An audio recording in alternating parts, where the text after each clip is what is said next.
The clock ticks, and the battlefield shifts. It is no longer the external world that demands your attention, but the war raging within the self. For many men, the age of 30 marks not an arrival, but a profound reckoning with this inner adversary. The noise of youth fades, and the quiet echo of what has been done and what has not begins to amplify. This is the turning point where the external facade cracks, revealing the internal landscape that will define a man's subsequent years. It is here, in this introspective crucible, that the true war is waged. A man stands at a precipice, the echoes of youthful ambition silenced by the weight of experience. The world outside might demand strength, decisiveness, and control, but these are merely reflections of the inner citadel that must first be secured. The battle after 30 is not against rivals or circumstance, but against the insidious forces of complacency, regret, and the erosion of will. It is a war waged in the quiet hours, in the moments of doubt, in the confrontation with one's own limitations. The Stoics understood this profound truth. They spoke not of grand battles against empires, but of the disciplined self-mastery required to navigate the internal storms. Marcus Aurelius, in his meditations, constantly turned inward, seeking not external validation but inner congruence. He understood that true strength was not the absence of struggle, but the unwavering resolve to face it with reason and virtue, regardless of the outcome. This inner conflict manifests in myriad ways. It is the gnawing dissatisfaction with a life lived on autopilot. It is the sudden, sharp awareness of time's relentless march and the unfulfilled potential that lies dormant. It is the temptation to retreat, to numb the discomfort with fleeting distractions, to succumb to the easy path of least resistance. The mind, a fertile ground, can either be cultivated into a fortress of discipline or left fallow, overrun by the weeds of apathy and despair. A solitary figure stands on a desolate mountain peak, silhouetted against a bruised twilight sky.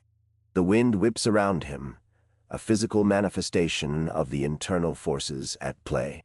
He is not looking outward for an enemy, but inward, confronting the vastness of his own being. This is the stark reality for the man who crosses the threshold of 30. The illusion of perpetual youth dissolves, replaced by the stark clarity of mortality and the urgent need for purpose. Why do so many men falter at this juncture? It is not a lack of capability, but a deficit in intentionality. They have been conditioned to fight external battles, to conquer markets, to win arguments, but the discipline required to confront the inner void, to excavate one's own beliefs and dismantle faulty ones, is a skill rarely taught and seldom sought.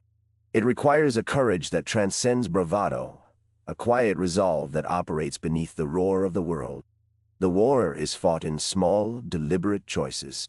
It is choosing the difficult truth over the comforting lie. It is rising before the sun to engage in discipline, not out of obligation, but out of a deep-seated commitment to self-improvement. It is facing discomfort, whether physical or emotional, as a forge for resilience, rather than an obstacle to be avoided. Each choice, however minor, is a skirmish won or lost in the greater campaign for the soul. Consider the ancient soldier standing guard through a long, cold night. His enemies are unseen, his vigil solitary. His strength is not in the sword he wields, but in the unwavering commitment to his duty, the discipline etched into his very being. This is the model for the modern man engaged in his own inner war. The enemy, the insidious whisper of doubt, the siren call of ease, the inertia that seeks to anchor him to mediocrity. The discipline is the unwavering commitment to a higher standard, to the pursuit of virtue, to the arduous path of growth. This internal conflict is not a sign of weakness, but an indicator of a life demanding deeper engagement.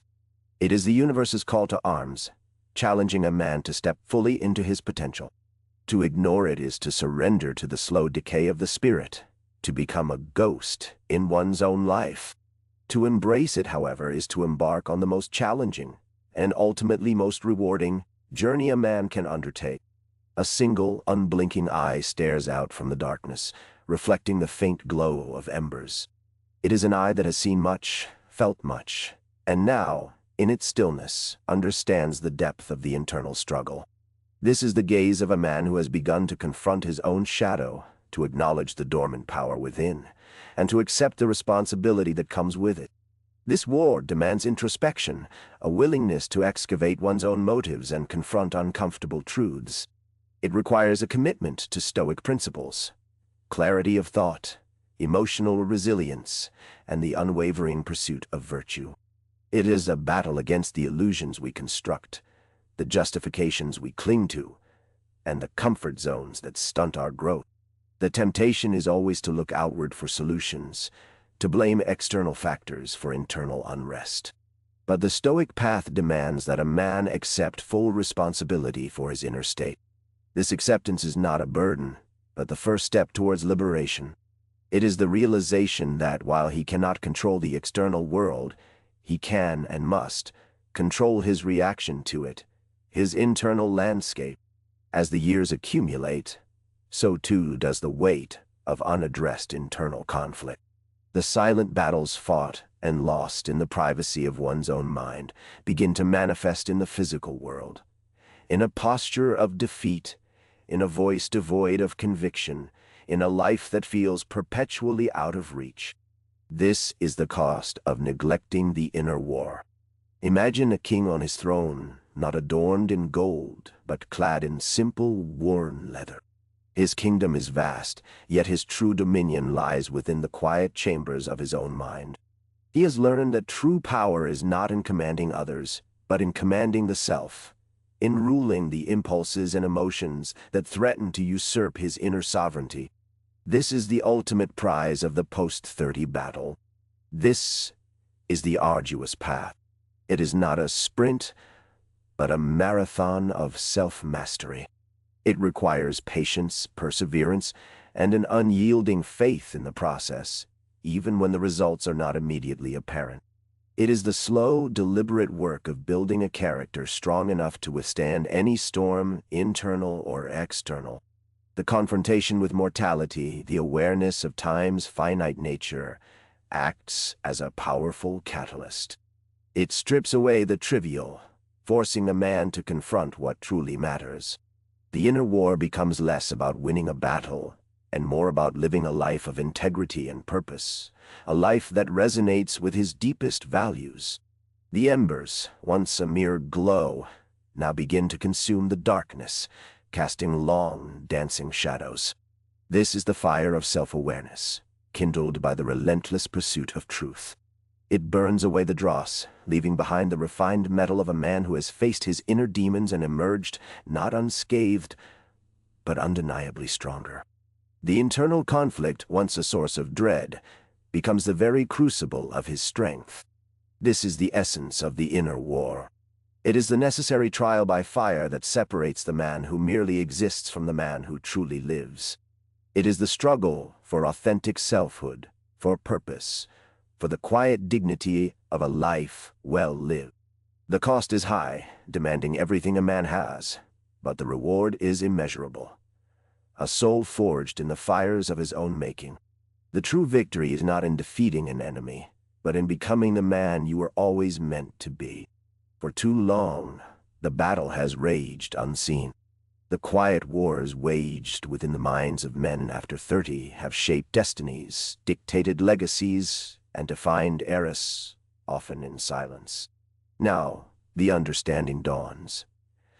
This internal struggle is not a descent into chaos, but the arduous ascent towards true self-mastery.